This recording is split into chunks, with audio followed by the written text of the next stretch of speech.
Olá, eu sou Roselene Teixeira Rodrigues, mais conhecida como Rose. Bem-vindos à Educação em Voz Alta, um podcast que convida você a conversar sobre assuntos importantes como educação e a vida em família.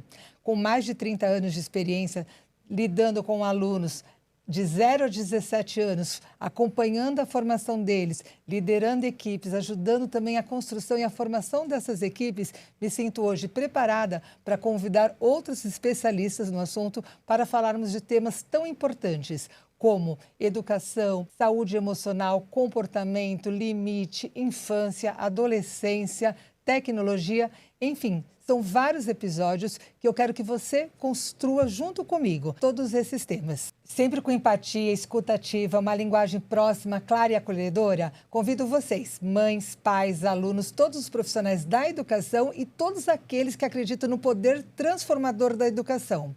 Chegou a hora e o momento de colocarmos a educação em voz alta. Vem comigo?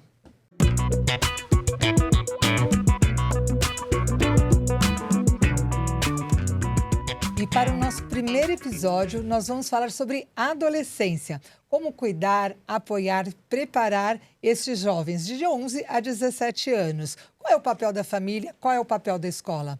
E para falar de um tema tão importante, eu trouxe uma pessoa que tem muita clareza, profundo conhecimento, que vive o cotidiano desses jovens, com as suas belezas, com as suas travessuras, com os seus desafios, mas que é especialista e acompanha há muito tempo.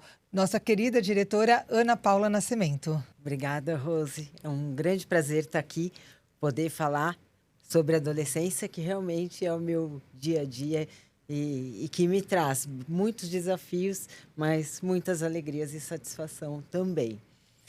Ana, só para a gente contextualizar um pouquinho, ainda para quem não te conhece, conta um pouquinho da sua trajetória, sua experiência. Eu sou formada em pedagogia, né? Segui a carreira aí do magistério, fui para pedagogia, psicopedagogia, sempre muito encantada com o desejo de fazer a diferença na vida das pessoas. E a educação foi esse norte que eu encontrei. E trabalhando como professora, depois como coordenadora e hoje, então, assumindo a direção de uma sede que envolve aí exatamente esse grupo de adolescentes, né, e que realmente encanta aí no dia a dia. Consigo ver a diferença acontecer. E muita coisa tem mudado, né, na sociedade e principalmente na adolescência. A gente observa assim comportamentos que antes, né, não existiam, até realmente pelos desafios e pelo novo modelo de sociedade que nós estamos vivendo. Para você, o que mais mudou? Quais são as principais diferenças? Mudou e muito, né? Nós temos aí um grupo, né, de adolescentes que vive uma pressão um pouco maior, né? Eles têm muita informação, as informações vêm de todos os lados e 24 horas, né? Então, ficam neste movimento diferenciado que nas gerações passadas, você, para ter informação, né, demandava um outro posicionamento, um outro lugar. E hoje, com as redes sociais, com a tecnologia, eles têm tudo muito à mão, né? E, ao mesmo tempo, são bem cobrados por tudo isso. Uma dúvida muito presente que a gente percebe ali na escola são as angústias e as dúvidas e os questionamentos dos pais, né? Até onde eu posso dar liberdade? Até onde eu posso dar autonomia? Esse é um dilema que a gente percebe que todas as famílias acabam vivendo quando chega nessa fase. Como que você aborda, como você orienta, como que você conduz isso com as famílias? Esse é o momento do desenvolvimento, né, da autonomia. Ele começa a sair de uma relação de independência e ir para uma relação mais autônoma, né? Não só resolver coisas, mas resolver coisas de uma forma coerente, concisa, né? Saber o que está fazendo e assumir as suas responsabilidades. Não é fácil, né, trazer esse papel, né, para os pais de contornar esse caminho aí, ajudar o aluno nesse caminho da construção da autonomia. Porque você tem que dar muitos limites, né? A autonomia não se conquista sem os limites. A autonomia não é fazer tudo o que quer, né? Mas é ter limites com aquilo que se faz. Ter a liberdade com muita responsabilidade. E a família precisa ser muito firme, a escola precisa ser muito firme com eles. Eles pedem por isso, né, as referências. Sim, com certeza, né? A gente sempre fala que é muito importante os valores que a família carrega, né? Então, os valores que vieram desde lá de pequenininhos, com certeza vão se consolidando durante toda a adolescência. Mas existem os grupos, existem às vezes a necessidade deles serem aceitos, né? Pelo aquele grupo, fora também que eles estão testando também a sua liberdade, a sua personalidade, eles estão nessa construção. Então, acho que são muitos conflitos que eles próprios também acabam convivendo e acabam se questionando, né?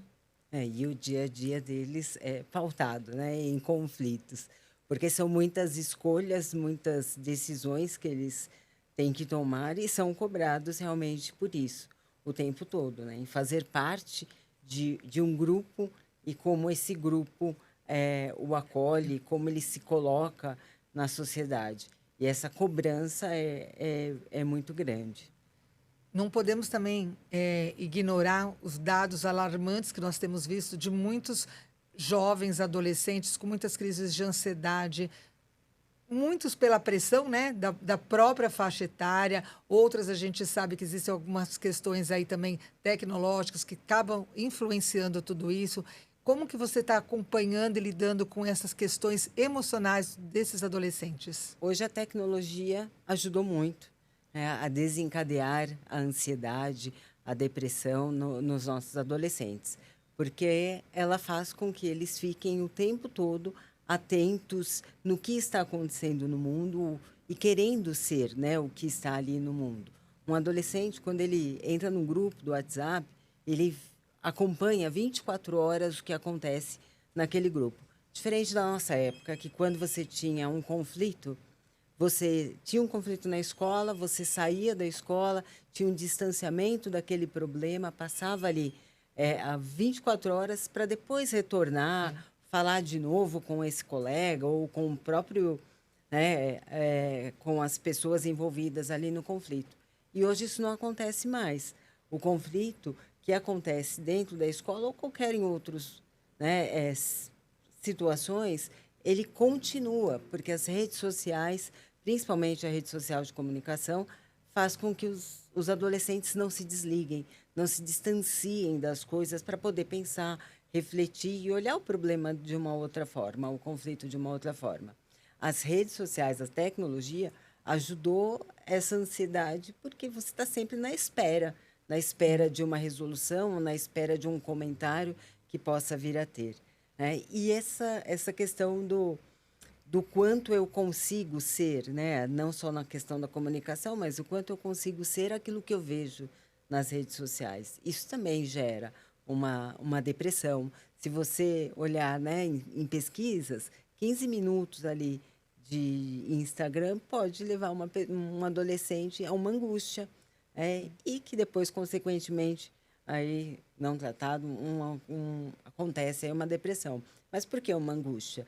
Porque todo mundo tem desejo de ser aquilo, né? Aquela perfeição, ter o que está aparecendo ali na rede, né? Ser igual a um youtuber, a alguém ali que está despontando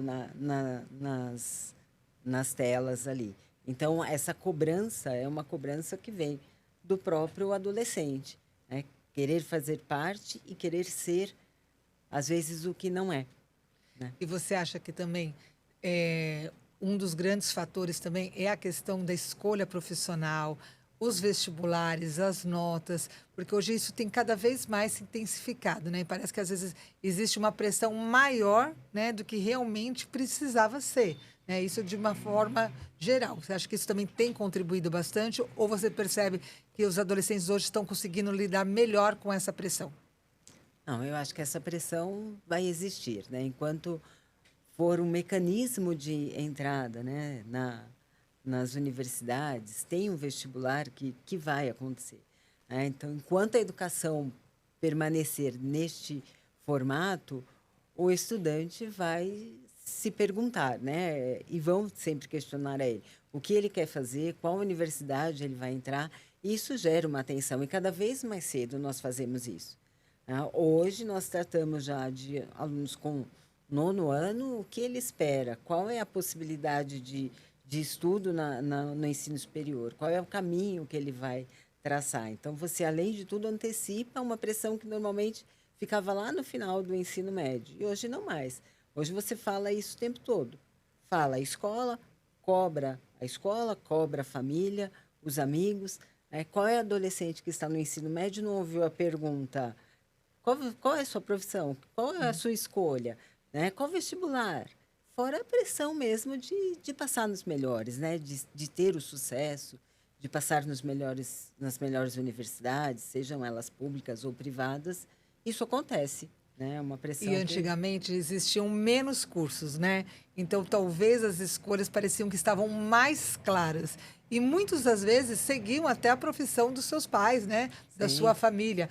Hoje, cada vez mais, tem diversos cursos, diversas profissões, e a gente não consegue nem imaginar daqui 10 anos quais são as novas profissões que vão surgir. Acho que isso também acaba gerando uma ansiedade muito grande, porque hoje as opções são imensas, né? O leque de opções é muito grande. E aí, e não é só pensar no presente, é pensar no futuro. Será que essa profissão que eu estou escolhendo, esse curso que eu estou escolhendo, vai fazer sentido daqui 10 anos? Principalmente agora com a entrada aí da inteligência artificial, que a gente sabe que ela não vai substituir, mas ela vai modificar ainda mais a sociedade. Eu tenho ali a minha percepção que isso acaba gerando uma ansiedade ainda maior nesses jovens, né?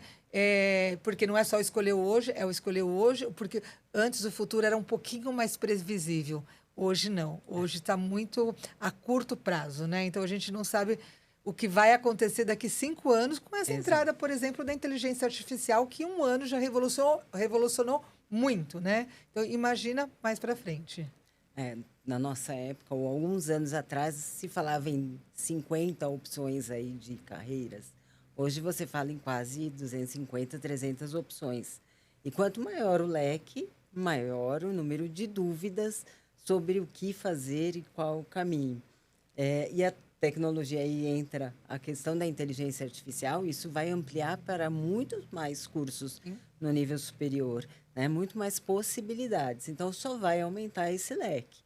O que eu trabalho muito com os adolescentes é que antes você escolhia uma carreira, né, uma profissão, e você seguia até o final da sua vida se aposentando, e por isso até os filhos faziam o mesmo, né, iam pelo mesmo caminho. Hoje não mais. Hoje nós entendemos também que quando você entra para uma área, para uma profissão, você não vai seguir apenas ela durante a sua vida. Você vai buscar outras carreiras, outros estudos que vão agregar valor ao seu início, né? E tem também a possibilidade hoje de mudança, né? Você começa com uma profissão, com uma carreira e depois vira, você troca, você tem essa opção. Conhece outras possibilidades, né? No passado isso era um pouco Isso. proibido, né? Você mudar uma carreira ou terminar uma faculdade de uma área de exatas e depois ir para uma área de humanas era muito criticado. Hoje não mais. Hoje entendemos que é possível fazer isso porque uma coisa está sempre agregando a outra e você vai se tornando um profissional melhor. Então, essa decisão da escolha, ela não é uma decisão finita, né? Que não tem possibilidade de alternativas e de mudanças. Então, isso acho que ajuda em partes, Sim, porque não é fácil escolher, com certeza. mas ajuda em partes aí não ficar com tanto receio das escolhas. E olhando para o papel da escola, especialmente de 11 a 17 anos, além dos conteúdos acadêmicos, como que a escola pode contribuir, somando junto com a família, é claro, esses desafios emocionais dos alunos? A escola tem um grande papel hoje, principalmente nessa faixa etária, onde os maiores conflitos acontecem, porque é ali que ele está olhando as diferenças, é ali que ele está vivendo com as diferenças. E isso é conflitante, porque cada um tem uma história de vida, é constituído, né, com uma história, com seus valores e com os seus princípios, e fazer parte aí dos grupos, né, esses grupos que têm a mesma afinidade, os mesmos interesses. isso realmente tem um impacto. Então, o número de conflitos, 12, 13 anos, é muito grande, né? Então, e como é que nós ajudamos os alunos? Eles precisam realmente ser trabalhados não só na questão acadêmica, né, nessa parte das ferramentas que vão dar a possibilidade para ele aí de continuidade do estudo, mas na parte humana e nesse tratamento aí emocional, porque lidar com conflitos significa ter, né, uma autonomia emocional aí que também vai fazer a diferença. Então, rodas de conversas, a mediação de um conflito. Quando temos conflitos com os adolescentes, é preciso intervir, né? De forma imparcial, mas é preciso intervir. Fazer com que cada um reflita sobre o seu papel, sobre o que aconteceu, os pontos, né? Olhar para o outro, porque o outro fez aquilo. Então, o diálogo faz toda a diferença nesse desenvolvimento do socioemocional.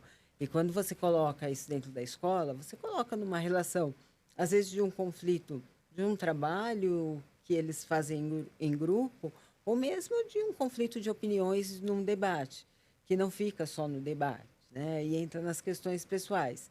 Então, essas atividades, sendo mediadas, sendo orientadas, também colaboram aí com o desenvolvimento desse socioemocional, porque é importante ter a segurança do posicionamento, né? Como é que eu me posiciono? Aquilo que eu gosto, aquilo que eu não gosto, como eu estou me sentindo frente às situações. Então, a mediação ali dentro do espaço da educação E é como que você importante. vê a contribuição e o papel também da família junto com a escola em todo esse processo, né? Então, especificamente as famílias, As de como famílias, ajudar, né, a é, lidar com todas essas questões da ansiedade também. é, as famílias têm um papel importantíssimo, né, no olhar para como está, né, o seu filho no dia a dia. As mudanças que acontecem, o adolescente está num desenvolvimento, né, biopsicossocial. Então, tudo está mudando, né? O corpo muda, as emoções estão mudando e é preciso observar, né? É preciso questionar como ele está, apoiar, mas também dar o suporte, fazendo reflexões com ele, de como ele se colocou, como foi a situação. Às vezes não é só apoiar, não é só passar a mão na cabeça, mas também é colocar contrapontos para ele. Como é que você se sentiu? Mas como é que o seu colega se sentiu nesse conflito? Como é que você se sente com determinada situação? É conversar, mas também trazer esse adolescente para uma reflexão, porque ele precisa disso também, né? Não só de um posicionamento que vai acolher, vai entender, mas levá-lo a uma crítica mesmo da própria situação.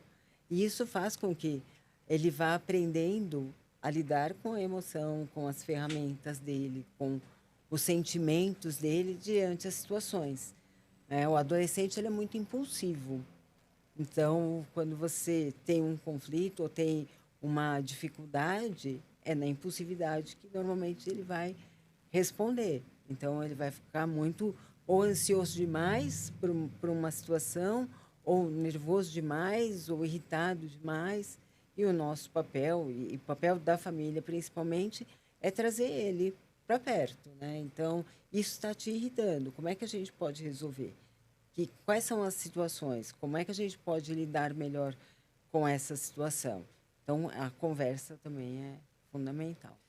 E nós sabemos que os adolescentes nessa fase, eles têm muito uma necessidade de se sentirem aceitos, pertencentes àquele grupo.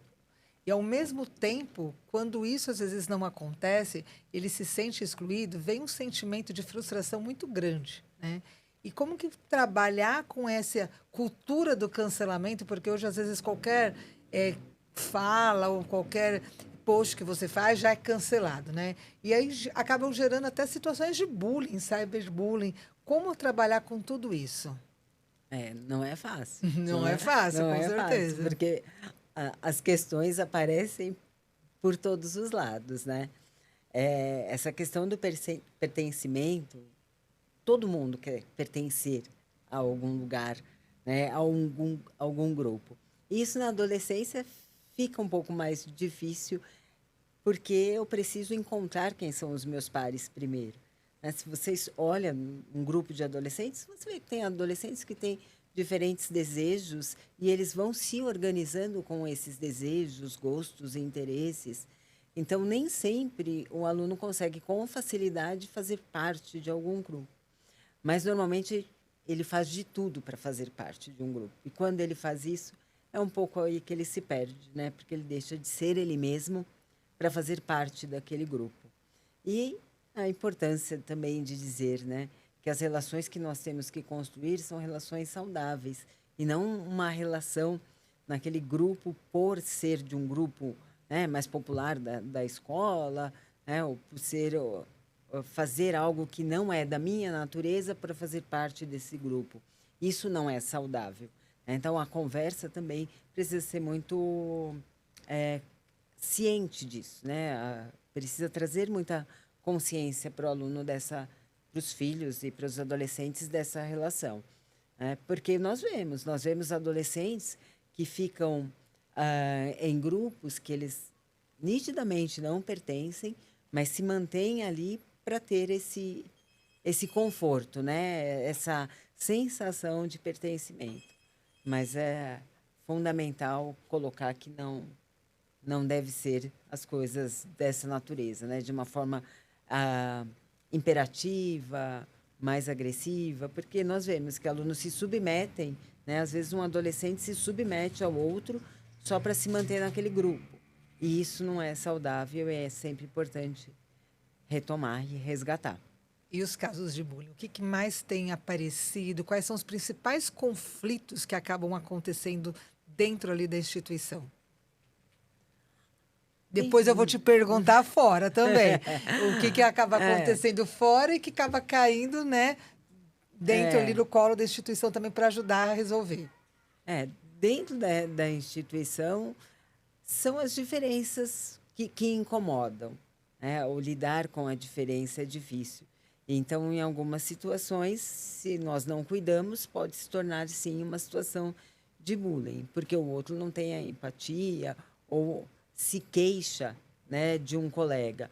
Um colega que pergunta demais gera um incômodo para aqueles que são mais agitados, que não têm tanto foco na aprendizagem. Então, um colega que tenha muita dedicação pode até ser um ponto aí para começar uma discussão, né? Um conflito aí.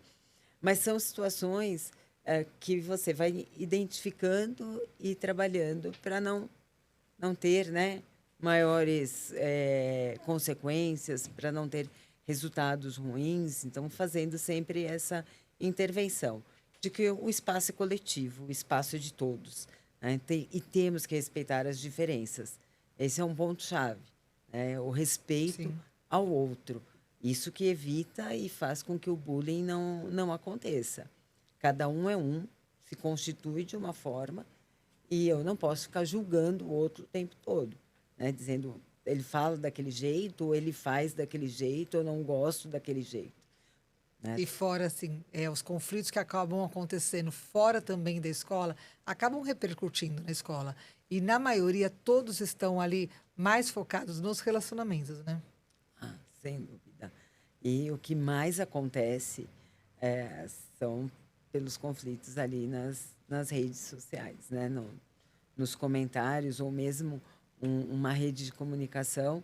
Né? Você pega um WhatsApp e acontece fora da escola, mas isso repercute para dentro da escola.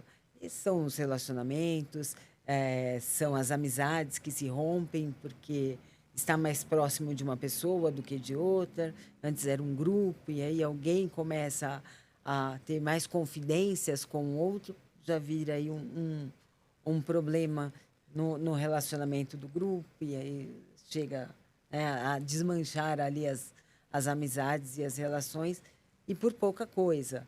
Né? Não são normalmente por coisas muito sérias, mas que não são sérias para nós adultos, né? Para eles, a pouquinha coisa ali dá um imenso vazio, uma imensa dor, e aí é preciso gerir isso também dentro da escola. Nós estamos falando muito de ansiedade, né? E a ansiedade e esses casos que fazem barulho, porque publicou aqui ou publicou ali, eles são mais visíveis. Mas nós temos que também estar atento para o silêncio, né? Para aquele jovem que não se integra, que fica no seu reservado e que muitas vezes também a gente tem percebido muitos casos de depressão. Você tem sentido um aumento de casos de depressão, que às vezes é ao ponto, às vezes, de alunos até se afastarem da escola, né? Como é que está isso no dia a dia? Isso acontece também. Muitos alunos, né? Muitos. Alguns alunos acabam sendo afastados da escola porque não conseguem sequer ir para a escola. Apesar do acolhimento, do acompanhamento que você tem por parte dos professores, da equipe, mas ele não consegue estar com o grupo.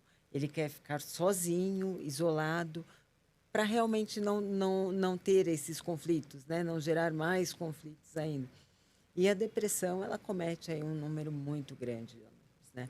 A depressão, e juntamente aí com vem a medicação para essa depressão, o que impede, dificulta a ida da escola, né? Ter esse compromisso com a escola, o compromisso diário, né? Os alunos que entram nesse processo de depressão, não é muito fácil. Nós vamos ali o tempo todo puxando eles de volta, porque eles precisam estar com pessoas, né, que gostem deles e que deem sentido para a vida. Porque quando eles entram no processo de depressão, a primeira coisa que acontece é não ter sentido. O que eles fazem acaba perdendo, né? Estar na adolescência, naquele período, é muito sem sentido, sem esperança, sem expectativa. Então, nós temos que sempre trazê-los de volta, né? E a nossa grande briga é com isso, né? Usamos a lei ao nosso favor. Não, ele precisa vir, né? Não pode faltar tanto tempo, é preciso vir para a escola. Nós vamos ajudá-lo aqui dentro. E acontece, às vezes um amigo mais ajuda, porque quanto mais longe da escola, mais afastado ele fica, mais difícil Sim. fica o convívio. E isso aumentou e muito, né? Depois da pandemia, essa questão da segurança que virou o quarto, né? O quarto escuro do adolescente, no passado, né, era um quarto de castigo, hoje ele é um quarto de segurança, na Na perspectiva do adolescente. perspectiva do adolescente, É, né? que aí ele não vai para a escola, não se coloca ali perante os outros e fica num mundo fechado, isolado, né? E que, ao mesmo tempo, também incomodam muitas famílias, né? É, de ver os filhos trancados no quarto o tempo todo. E as mesmas características. Quarto escuro, É, no celular, né? Então, acaba acontecendo tudo isso. Você participou recentemente de um dos maiores congressos de educação de socioemocional que acontece aqui no nosso país. Você quer compartilhar um pouquinho de tudo que foi abordado, do que foi falado, quais foram os grandes aprendizados desse congresso? olha, esse congresso trouxe muitas reflexões, né? E seria bom que estivéssemos lá com não 1.200 pessoas, mas com muito mais que isso, de pessoas discutindo e ouvindo algumas reflexões, né, sobre a questão emocional e a questão social, como é que nós lidamos com isso.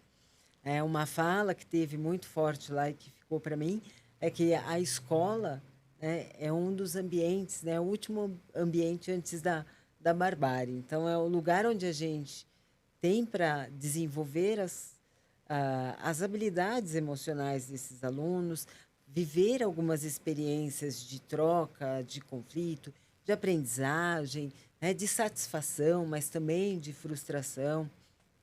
E a gente tem que valorizar e ter muito olhar para o que acontece dentro da instituição de ensino, que ali é um espaço seguro para que as coisas aconteçam, né? Para que você se frustre, para que você tenha liberdade, para que você assuma a responsabilidade, sem ter muitos, né, consequências aí, que podem abalar, né, o resto da vida.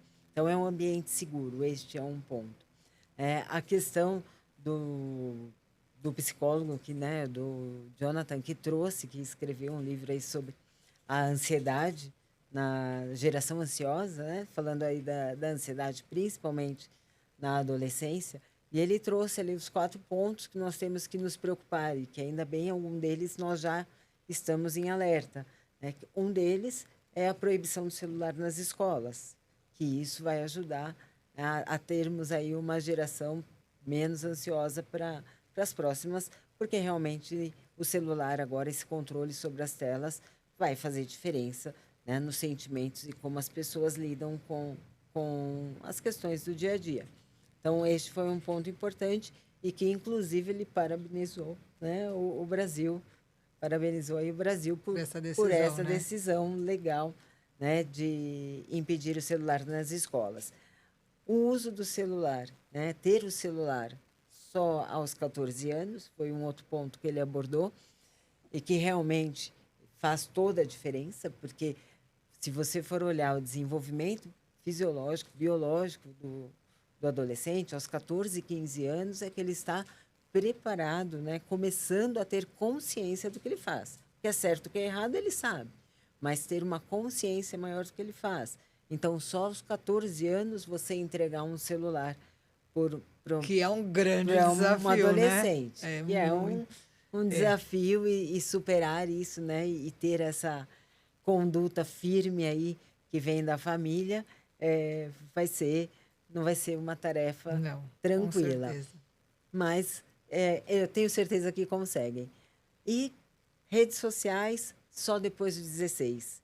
Né? Ele diz que as redes sociais precisa ter maturidade, que é justamente quando você passa por esse, né, desenvolvimento da consciência, né, fisiológico, que é o desenvolvimento do lóbulo frontal, é que você pode começar a participar de redes sociais. Vai ter consciência de como você se posiciona, do que é correto, do que está, né, fora ali do que é moral, aceitável, enfim. Então, aos 16. E uma coisa que ele falou, por último, que, que seria um quarto ponto importantíssimo para as famílias, é a infância. Né? Tratar a infância de uma outra maneira. Deixar a criança brincar livremente. Hoje, o que acontece, nós acabamos protegendo muito mais. Né? De uma maneira um pouco equivocada, talvez, em algumas situações. As crianças precisam viver, precisam criar, precisam se desenvolver com mais independência, para aí sim, né, lá na adolescência, ter mais autonomia. Mas ele falou deste ponto que é importante: as crianças precisam brincar e não ficar nas telas, que são aprenderes, né? Nós sabemos que dentro da brincadeira se aprende muito.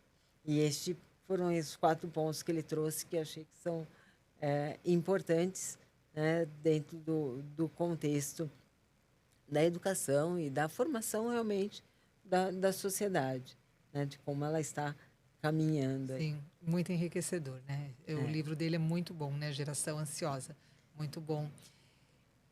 E como que você está sentindo, depois da lei do início do ano, a retirada do celular? Como que os alunos estão se portando ali sem o celular?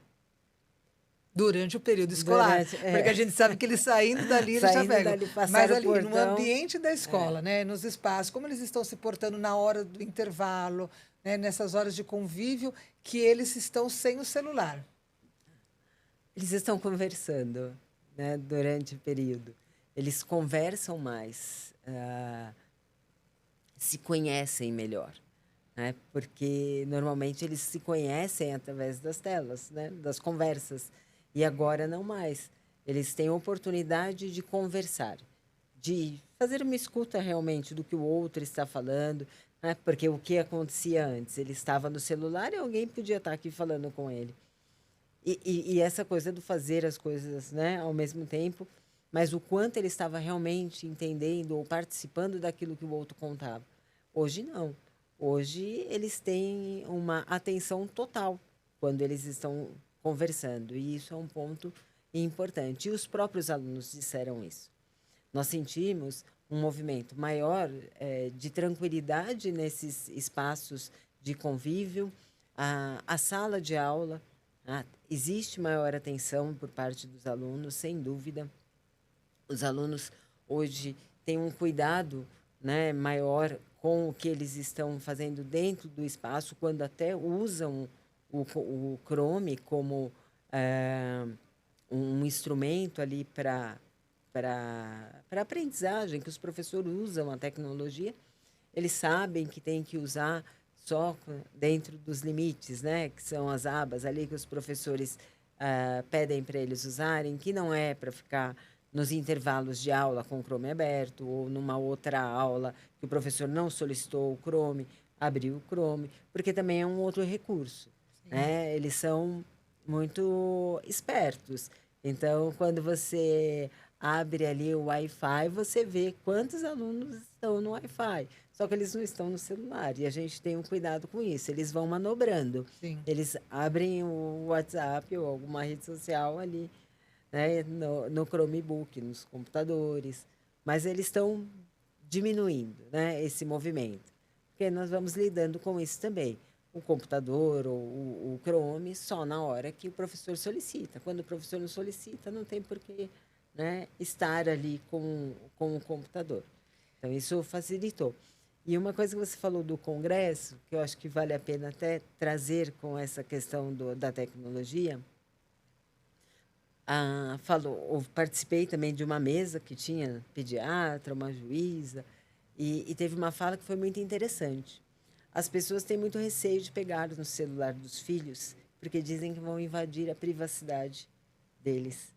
E ela diz que não é uma invasão de privacidade, porque tudo que ele está fazendo está aberto ao público, só não está aberto aos pais, né? Então, não é uma invasão de privacidade.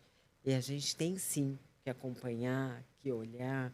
É claro que uma conversa ali específica com uma namorada, você não precisa olhar, mas olhar, sim, né, o que acontece dentro dos celulares dos filhos não é invasão de privacidade. Essa foi uma outra Dá esse recadinho fala. para os alunos, então, para os jovens. Para os jovens, que é verdade, não é uma invasão. Né? Na verdade, eles precisam de pessoas que estejam ali mediando, Cuidando, né? cuidando, e Cuidando. vão apoiar, mas vão ali, né, cuidar, ter um olhar aí mais assertivo para as conversas e comentários. Partindo já para o finalzinho aqui da nossa conversa, o jovem de hoje é o adulto de amanhã. Quais são os principais pontos que todos os educadores devem contribuir, além da parte acadêmica, para formar esse adulto?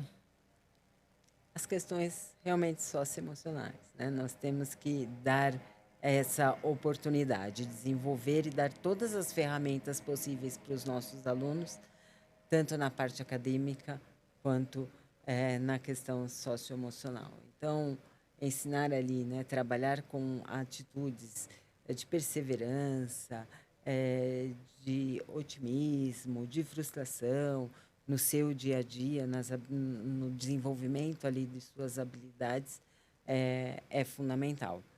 Que a escola esteja fazendo isso e a família também. Quero te agradecer, né, pelo seu tempo, por toda essa conversa, por esse bate-papo enriquecedor. Tenho certeza que isso vai contribuir muito, né, para os educadores, para as famílias. Eu te convido a deixar uma mensagem agora de inspiração para todas as famílias, para todos os educadores que lidam com essa faixa etária tão gostosa, né, que é a adolescência. Na hora que a gente está vivendo parece um conflito, mas depois, quando adulto, a gente tem recordações maravilhosas dessa etapa. Bom, acho que o recado que eu deixaria para todos é que a presença é fundamental, né?